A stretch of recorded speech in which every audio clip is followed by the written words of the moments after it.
ಎಲ್ಲರಿಗೂ ನಮಸ್ಕಾರಗಳು.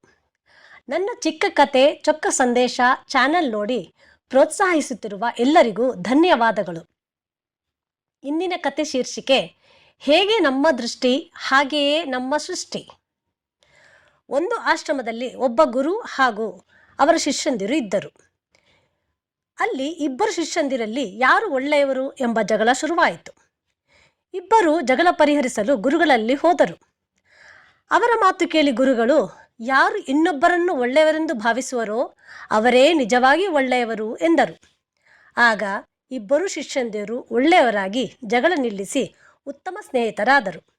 ಹೀಗೆ ನಾವು ಎದುರಿನವರನ್ನು ಒಳ್ಳೆಯವರು ಎಂಬ ಸದ್ಭಾವನೆ ಹೊಂದಿದಾಗ ನಾವು ಸ್ವಯಂ ಒಳ್ಳೆಯವರಾಗುತ್ತೇವೆ. ಎದುರಿನವರನ್ನು ಗೌರವಿಸಿ ಆದರಿಸಿದಾಗಲೇ ನಮಗೆ ಗೌರವ ಮತ್ತು ಸತ್ಕಾರ ತಾನಾಗಿಯೇ ಸಿಗುತ್ತದೆ. ಇನ್ನೊಂದು ಗುರು ಶಿಷ್ಯ ಕತೆ ಇಲ್ಲಿ ಹೇಳುತ್ತೇನೆ. ಒಮ್ಮೆ ದ್ರೋಣಾಚಾರ್ಯರು ತಮ್ಮ ಶಿಷ್ಯಂದಿರ ನಡತೆ ಪರೀಕ್ಷಿಸಬೇಕೆಂದು ನಿರ್ಧರಿಸಿದರು. ಅವರು ದುರ್ಯೋಧನನ್ನು ಕರೆದು, ನಿನ್ನ ಸ್ನೇಹಿತ ಹಾಗೂ ಬಂಧು ಬಳಗದಲ್ಲಿ ಒಳ್ಳೆಯ ವ್ಯಕ್ತಿಯನ್ನು ಹುಡುಕಿ ನಾಳೆ ಕರೆದುಕೊಂಡು ಬಾ ಎಂದರು.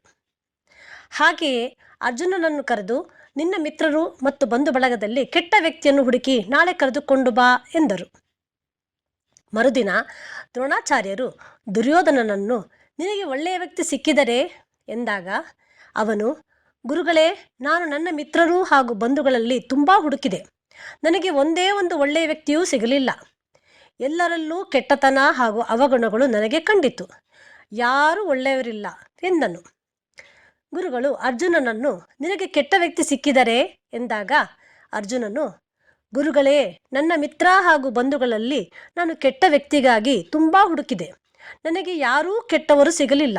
ಪ್ರತಿಯೊಬ್ಬರಲ್ಲೂ ಒಂದೊಂದು ಸದ್ಗುಣಗಳನ್ನು ಕಂಡೆ. ಹಾಗಾಗಿ ನನ್ನ ಪ್ರಕಾರ ಕೆಟ್ಟವರು ಯಾರೂ ಇಲ್ಲ ಎಂದನು.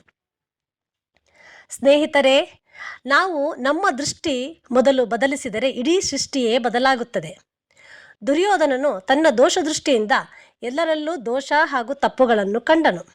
ಆದರೆ ಅರ್ಜುನನು ತನ್ನ ಒಳ್ಳೆಯ ದೃಷ್ಟಿಯಿಂದ ಎಲ್ಲರಲ್ಲೂ ಒಳ್ಳೆತನವನ್ನೇ ಕಂಡನು. ದೃಷ್ಟಿಕೋನ ಬದಲಾದರೆ ಶತ್ರು ಕೂಡ ಮಿತ್ರನಾಗುತ್ತಾನೆ ಎಂಬ ಮಾತಿದೆ. ನಾವು ಜಗತ್ತನ್ನು ಹೇಗೆ ನೋಡುತ್ತೇವೆಯೋ ಹಾಗೆಯೇ ಜಗತ್ತು ನಮಗೆ ಕಾಣಿಸುತ್ತದೆ. ಪ್ರತಿಯೊಬ್ಬರಲ್ಲೂ ಒಂದೊಂದು ಸದ್ಗುಣಗಳು ಇರುತ್ತವೆ. ಅದನ್ನು ಕಂಡುಹಿಡಿದು ನಮ್ಮಲ್ಲಿ ಅಳವಡಿಸಿಕೊಳ್ಳೋಣ. ಸಕಾರಾತ್ಮಕ ದೃಷ್ಟಿ ಹಾಗೂ ಸದ್ಭಾವನೆ ಹೊಂದೋಣ. ಧನ್ಯವಾದಗಳು.